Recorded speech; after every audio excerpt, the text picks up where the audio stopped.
করে আস্তে আস্তে সহ্য ক্ষমতার বাইরে চলে যাচ্ছে। আপনার রব তাকিয়ে আছে।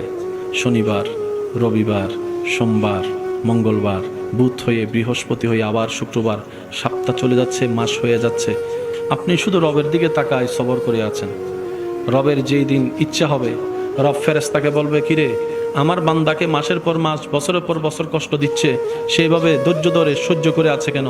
ফেরেশতা বলবে, আল্লাহ তোমার হুকুমের অপেক্ষায় বসে আছে, তোমার হুকুমের অপেক্ষায় বসে আছে। সে তোমাকে সন্তুষ্টি করার জন্য মুখ থাকার পরও গালির পরিবর্তে গালি দিচ্ছে না। আল্লাহ সে তোমাকে রাজি করার জন্য মারের পরিবর্তে মার দিচ্ছে না।